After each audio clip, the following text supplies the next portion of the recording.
Hi friends, welcome to my channel. ఇక భాగ్య పూజని పూర్తి చేసుకొని ఆరు డైరీని తీసుకొని ఇంట్లోకి వెళ్తూ ఉండగా ఇక అక్కడ గుమ్మానికి మను కట్టిన మూట కనబడుతుంది. ఇక భాగి కోపంగా ఆ మూటని తీసి పీకి పారేసి కిందకి విసిరేస్తుంది. ఇక దాంతో ఆ మూటంతా చెల్లా చెదురుగా అయిపోతుంది.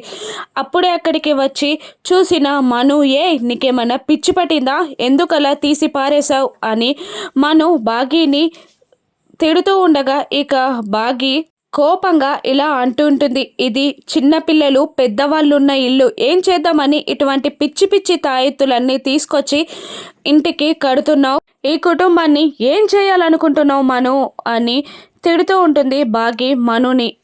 ఏం మాట్లాడుతున్నావు అని మను బుకాయించాలని చూస్తున్నా కూడా ఇక భాగి కోపంగా మనుకి వేలు చూపిస్తూ, ఇది నా కుటుంబం, నా కుటుంబంలోని వాళ్ళందరూ బాగున్న వరకే నేను నీతో మాటలతో విషయాన్ని చెప్తూ ఉంటాను. ఇంట్లో వాళ్ళకి ఏదైనా అయింది అని నాకు తెలిస్తే నాలో మరో రూపాన్ని చూస్తావు నువ్వు, జాగ్రత్త అని భాగి మనుని బెదిరిస్తూ ఇక లోపలికి వెళ్ళిపోతుంది. ఇక భాగి ఆ మూటని తీసి పారేగానే ఆరు లోపలికి వస్తుంది. ఇక టెన్షన్ పడుతున్న మనుని ఆరు కోపంగా చూస్తూ ఉంటుంది. ఇక ఈ అక్క చెల్లెలు ఇద్దరూ కలిసి మనుని ఏ విధంగా ఆడుకోనున్నారో, రణ్వీర్ ఏం చేయనున్నాడో రాను ఎపిసోడ్స్లో చూద్దాం. Thank you for watching.